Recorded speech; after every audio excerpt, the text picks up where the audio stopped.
terkait dengan civitas akademika. Ya kalau mau jujur memang secara personally begitu banyak juga akademisi civitas akademika punya preferensi dan pilihan politik tertentu di pilpres ya, entah ke nomor satu, nomor dua, dan nomor tiga. Kan problemnya adalah memang mereka ini selalu apa namanya ada sesuatu yang mereka perjuangkan yang disebut dengan etik, demokratis dan moralitas. Cuman saya nggak tahu persis apakah mereka itu terlibat dalam gerakan partisan ya, dukung mendukung untuk mengalahkan paslon dan menguntungkan politik tertentu. Tapi memang secara prinsip akademisi dari dulu misalnya agak resisten dengan Pak Prabowo, agak resisten karena dinilai misalnya memiliki rekam jejak masa lalu yang cukup panjang. Kita bisa sebut satu persatu itu profesor-profesor yang muncul belakangan ini cukup kritis ya. Kalaupun toh tidak disebut, tracking di media sosial juga cukup ada. Yang ingin saya katakan adalah selama tidak terlibat dalam pemenangan paslon untuk mengorganisir kepentingan politik tertentu, kalau hanya sebatas imbauan-imbauan moral politik, saya kira nggak ada soal.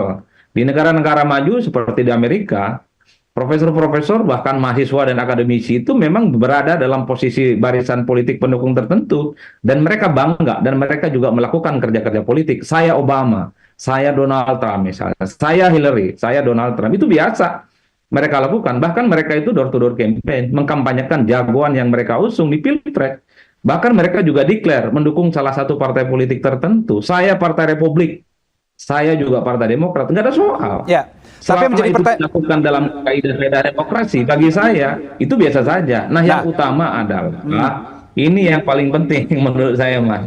apa itu? Kalaupun toh ada aktivitas akademika gitu ya, memberikan imbauan-imbauan moral secara politik, ini kan sebenarnya common sense. Satu, presiden itu netral. Yang kedua, penyelenggara negara itu netral. Aparatus negara juga netral, tidak miring-miring. Kan begitu. Itu saya kira dari common sense.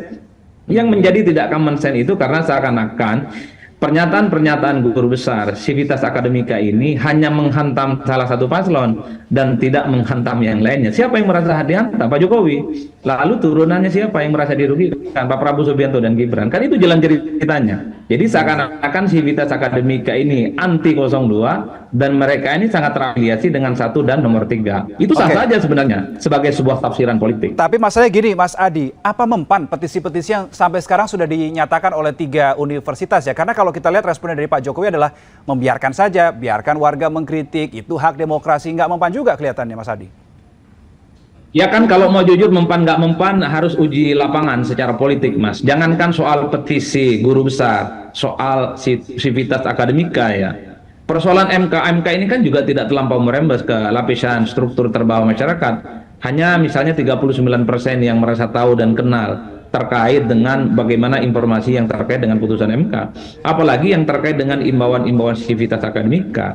Yang ramai ini kan pengguna media sosial kelas menengah ke atas yang jumlahnya hampir 40%. Ini engage dengan imbauan-imbauan civitas akademika. Ini yang menurut saya kenapa ketika muncul resistensi dari UGM, dari UI, kemudian muncul yang terbaru dari UI misalnya, dan di tempat yang lain itu ramai. Karena adalah mereka yang secara day to day mereka mengikuti perkembangan politik.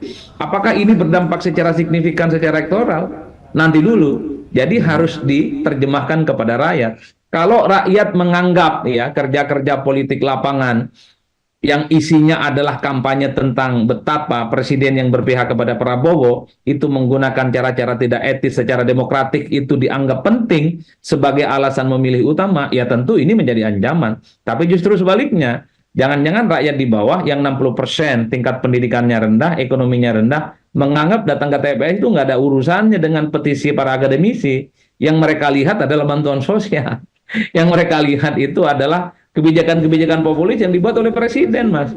Ya. Ini yang kemudian menurut saya menjadi cukup problematis. Satu sisi isu tentang etika, tentang demokrasi ini ramai di permukaan, tapi pada setting bersamaan agak jarang kita menemukan lapisan bawah itu menjadikan ini sebagai pilihan utama, mau memilih ataupun tidak memilih. Oleh karena itu, siapapun yang punya kepentingan ketika begitu banyak protes-protes politik dari kelompok-kelompok kampus ini merugikan paslon nomor 2 misalnya, terjemahkan ke bawah sehingga rakyat bisa itu dianggap sebagai preferensi dalam menentukan pilihan politik.